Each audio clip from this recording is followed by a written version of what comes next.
groupe de 12 étudiants français de faculté de médecine de Besançon, de l'université Nord-Franche-Comté, en visite au Bénin pour des actions humanitaires, se sont rendus au centre agroécologique de la Poivrière d'Aïta dans la commune de Sakété, à l'occasion de la 4e édition des Journées Portes Ouvertes, ce 27 juin 2024. Avant de faire un tour au CAEPA, le promoteur Dr Mamoudou Alao avec son équipe ont d'abord conduit la délégation à la découverte de l'école primaire publique d'Itaméry, la première école bénéficiaire d'une plantation de poivre dans le département du Plateau, dans le cadre de l'autonomisation des cantines scolaires. Mais avec comment ça s'appelle, les tourteaux des graines, on prépare notre substrat et puis voilà.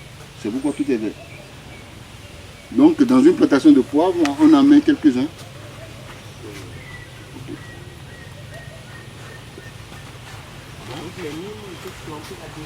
Oui, non, ça a été planté comme ça.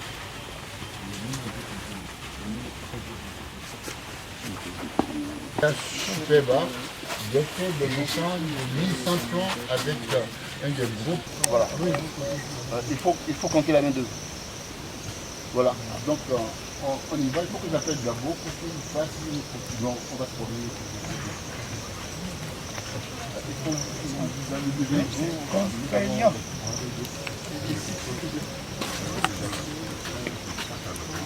Pendant 1h30, les étudiants visiteurs issus de l'association Étudiants Santé pour une solidarité internationale venus au Bénin pour la première fois ont visité la plantation poivrière d'Aïta. Une visite qui leur a permis de connaître assez sur la culture de poivre. Tout heureux, ils s'expriment. Alors oui, c'était très intéressant de découvrir l'implantation de poivre, tout ça, la richesse que le docteur qui est de notre pays, qui nous a fait apporter un peu toutes sortes de cultures, de techniques qui a été mise en point ici. C'est très intéressant parce que nous, je ne connaissais pas du tout comment se passait l'implantation de poivre ici. Et par rapport à ce que nous, on consomme en France, et puis qu'en fait ça puisse servir à la richesse du pays ici, c'est très intéressant, oui. C'est très intéressant parce que je ne pensais pas que c'était par ces techniques. Il y a tellement une technique assez difficile à mettre, et puis avec beaucoup de personnes, c'est quand même 15 hectares ici, je ne pensais pas du tout que c'était aussi gros. C'est très surprenant parce que c'est très grand. On ne s'attend pas forcément à ça et tout est très bien organisé. Il y a différentes plantations, il y a de la vanille, il y a du poivre. Et je trouve que c'est très complet, on apprend beaucoup de choses. Donc c'était une visite très enrichissante.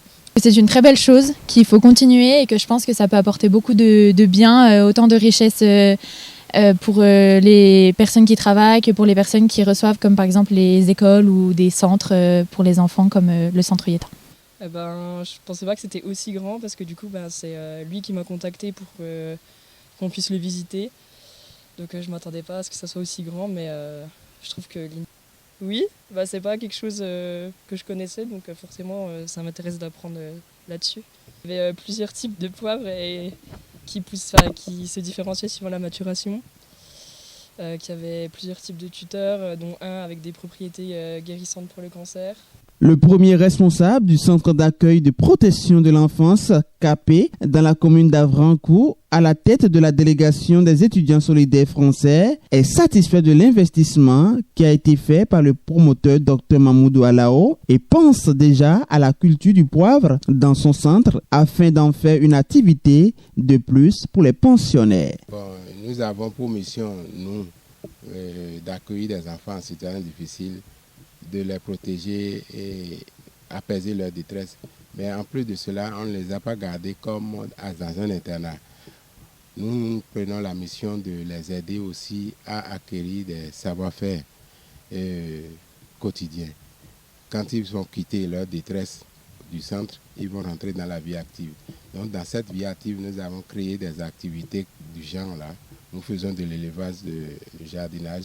C'est ça qui nous a intéressés. Quand nous avons une ferme, nous avons déjà eu l'idée de pouvoir multiplier un peu cette expérience de poivre chez nous, dans notre petit jardin. Sinon, quelques plants de poivre pour pouvoir enrichir notre patrimoine là-bas aussi. La culture du poivre au Bénin est d'une richesse inestimable. Et pour cela, le pionnier du poivre au Bénin, Dr Mamoudou Alao, souhaite faire de la commune de Sakété l'épicentre du poivre.